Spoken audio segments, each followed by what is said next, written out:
Have you ever sat down with pen and paper, or perhaps an open Word document, and created a list of goals for yourself? You likely felt excited and inspired just thinking about all those lofty things you were going to do and all those goals that you were going to achieve. That is, until reality set in and you took a look at those goals and things and thought to yourself, man, there is no way I could ever do any of those things. Hi, I'm Shelley from Taming Frenzy, and today we're going to talk about some very common reasons that people tend to get overwhelmed when thinking about or making goals. Here's the thing about goals. A lot of us are really lousy at setting them and are even lousier at achieving them. We tend to make some very common mistakes when it comes to setting our goals, and we end up finding ourselves totally overwhelmed. If that sounds like you, then you are definitely not alone. There are 3 pretty common reasons why people end up getting overwhelmed when they make goals. 1 is we set too many because we want to achieve everything at once. 2, we end up making goals that we think we should be making. They're not our own personal goals. And 3, we end up setting goals that really aren't goals, and we'll definitely talk more about that. But let's take a look at each one. First common problem that leads to overwhelm is you're setting way too many goals. I did this for years and years, especially when New Year's Eve would roll around. I would tell myself that this was the year when I was finally going to lose the weight, pay off the debt, save money, get organized, get the house clean and decluttered and tidy. This was the year I was going to read at least 52 books, if not more. And I was going to do a whole multitude of things. Every year I would sit down and make this impossible list. And obviously, it never worked, because if it had ever worked, I wouldn't have been making that same list over and over and over again. Looking back on that pattern of doing that kind of makes me feel pretty stupid, to be real honest. Actually, achieving any one of those goals would have been a really big deal. And yet, for some stupid reason, I thought I was going to achieve all of those goals all at the same time.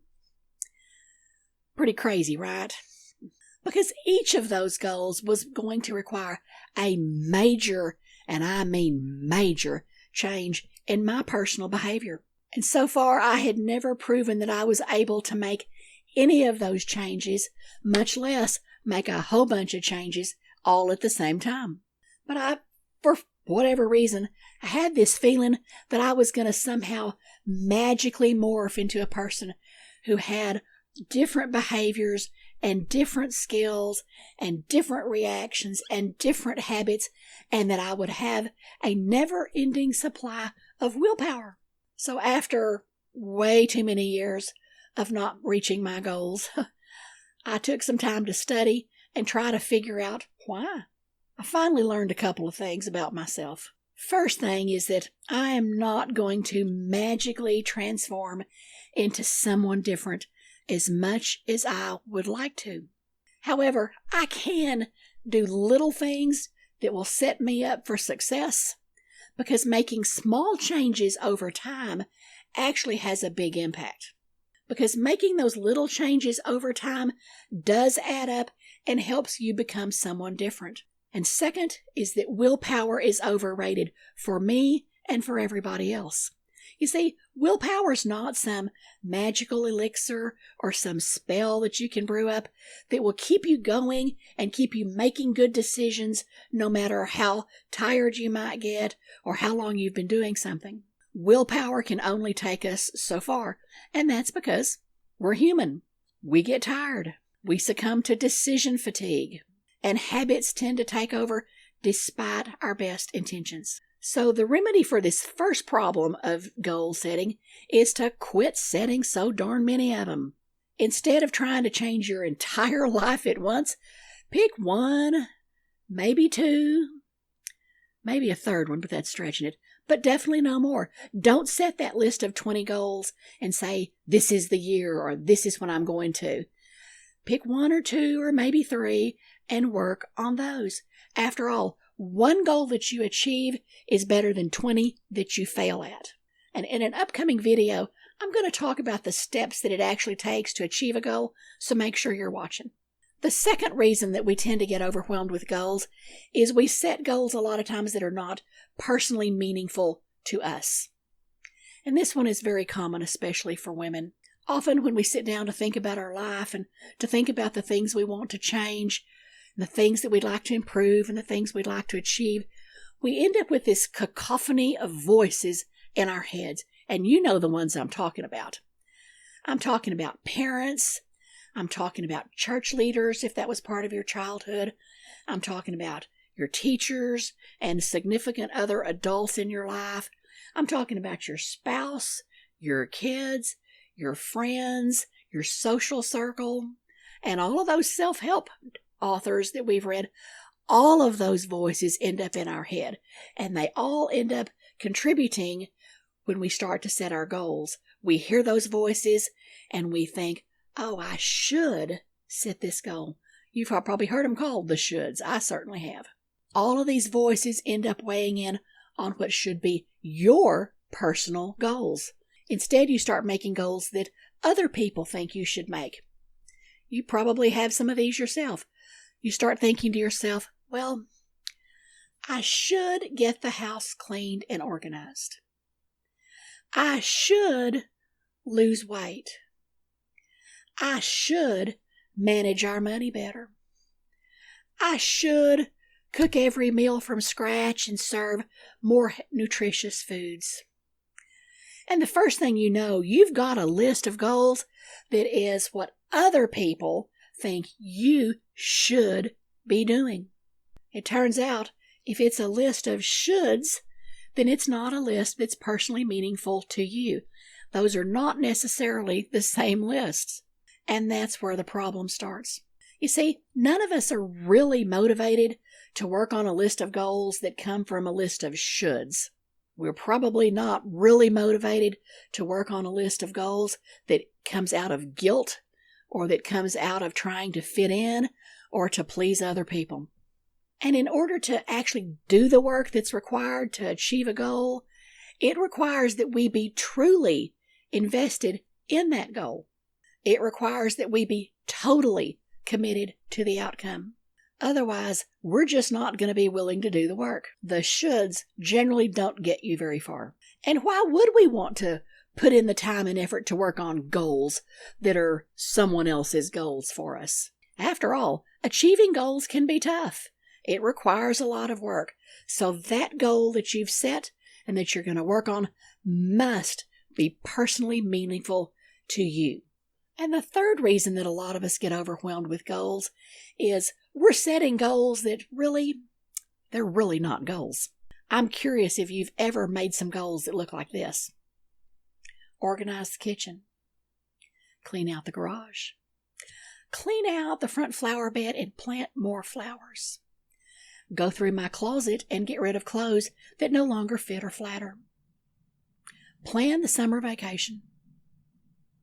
Get the laundry done and put it away.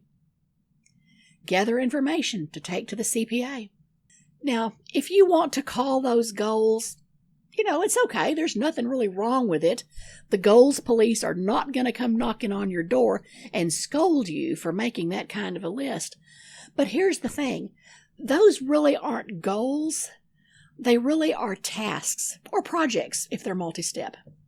All of those things that we just listed, and I've always got those on my list, those are things that actually help us achieve a bigger goal, but they are not themselves perhaps the big goal. For example, our big goal might be to live in a home that feels good and that suits our taste and makes us happy. If my goal is to live in a home that feels good and makes me happy, then one project that will help me achieve that goal may be to organize the kitchen. Another project may be to get the laundry done each week and put away so that those clothes baskets aren't staring me in the face.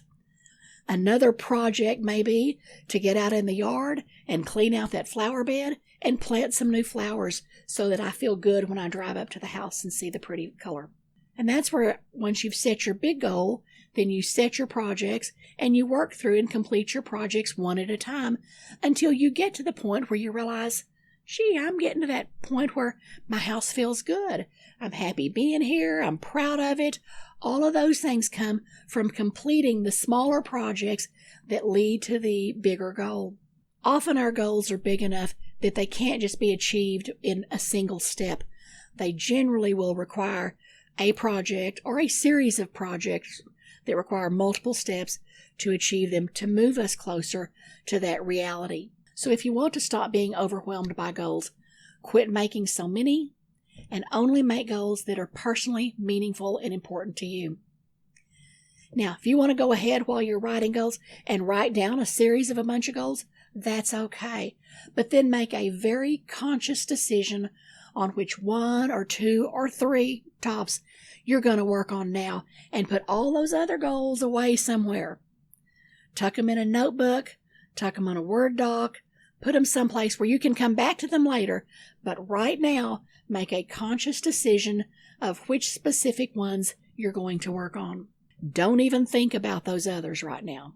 Then once you've chosen your couple of goals, then you set your projects that will be required to achieve those goals, and then you set out working on the projects and marking those off your list. We all want to create positive change in our life. You would have to develop a new set of skills, routines, habits, and attitudes in order to change a bunch of things at one time. Most of us simply don't have the bandwidth to do that, and that's okay. It's less overwhelming to only work on a couple of goals at one time, and as I said before, it's much better to achieve one goal than it is to fail at 20. And as you start achieving those goals and marking them off your list, you'll gain confidence and you'll gain skills so that the next time you tackle a goal, it becomes even easier. You'll find that goals are no longer quite as scary and overwhelming as they once were. I hope you'll join me for the rest of the videos in this series on goals. And until next time, let's all tame some frenzy.